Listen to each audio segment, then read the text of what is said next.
We talked about yesterday when that playoff format got approved, the 5-7 playoff format. I was reading a story that the new format states, and I missed this yesterday, that the winners of the Big Ten, the SEC, the ACC, and the Big 12 get the top 4 seeds. So you win a conference championship, it means something. You get a first-round bye, right, and you're one of the top 4 seeds. That means Notre Dame can go 12-0 and not get one of the top 4 seeds in the college football playoff. You just hate to see it. You just hate to see that. That's just an injustice. That's a horrible injustice. They really need to rethink this. So Notre Dame has stuck forever with their independence. And I remember hearing Jack Swarbrick say that, who was the AD at Notre Dame, as long as they could have a TV deal, they have financial stability, and access to the playoff, they would stay independent. They still have access to the playoff, but apparently they don't have access to a first-round bye. Denied. So, one of, I suppose, there's multiple outcomes of what this could mean. It could mean nothing. I mean, does it mean that Notre Dame doesn't do anything about it and says, that's fine, we'll maintain our independent status and we'll know that the best we can be is the 5 seed and they'll get to host a playoff game under those circumstances?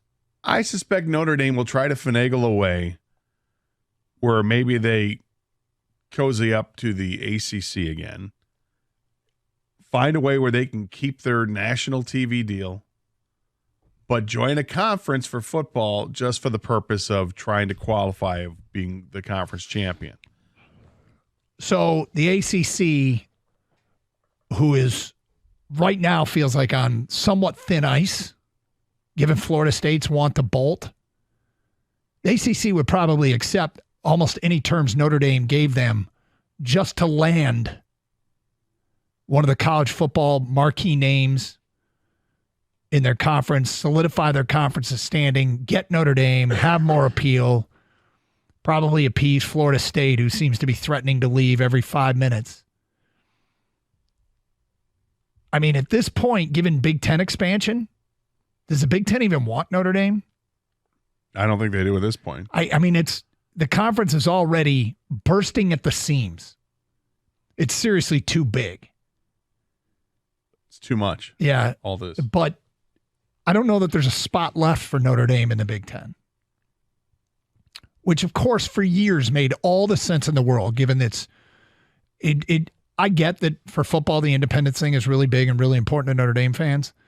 But for the non-revenue sports and really almost every other aspect of the university, being part of the Big Ten would have benefited Notre Dame.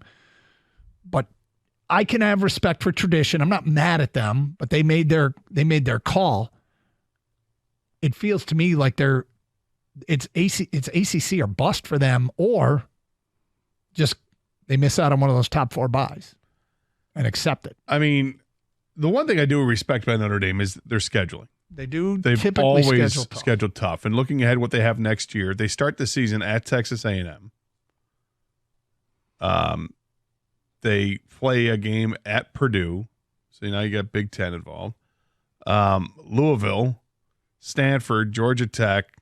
They've got Florida State, Virginia, and they finish up against at USC. I mean, typically year to year, that's going to be a very difficult schedule.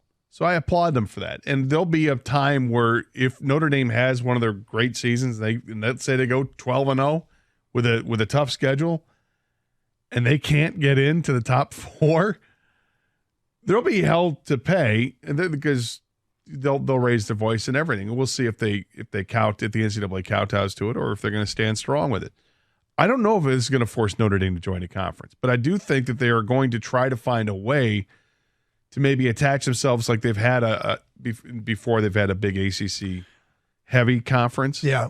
Will they do that? Correct something I said. The 4 spots go to the 4 highest rated conference champions, which still eliminates Notre Dame as an independent. But let's just say the year 5 team. Yeah, the year Cincinnati got into the playoff, they would have been one of the bye teams.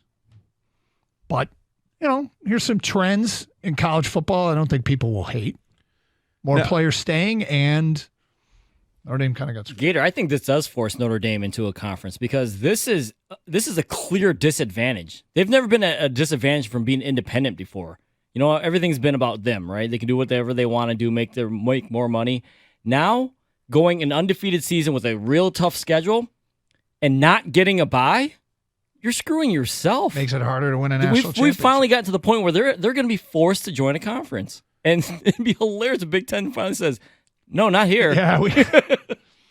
Sorry, out of space. Not up in this house. Not up in here.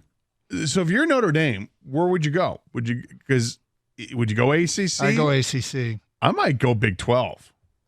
Why is that? Easier route? I mean, all the big boys are left. Texas is gone. Oklahoma's gone. What are you left with? You have a bunch of teams that throw the ball a bunch, right? Yeah. It probably is easier than the conference of Florida State and Clemson. I know it's down here for Clemson. But who's the swinging the big bat in the Big 12 anymore? Now, they did add – it's probably Utah, right? Utah is a recent addition. So is it Utah, Colorado, Arizona, and Arizona State joined? Utah's probably the best program in the Big 12 right now. But I mean, it makes sense that Big Ten, of course, it's always made sense. Notre Dame continues to thumb their nose and say it's not going to happen. Now, Big Ten doesn't have room for you at this point, unless somebody decides they want to leave the Big Ten, but who's going to want to leave?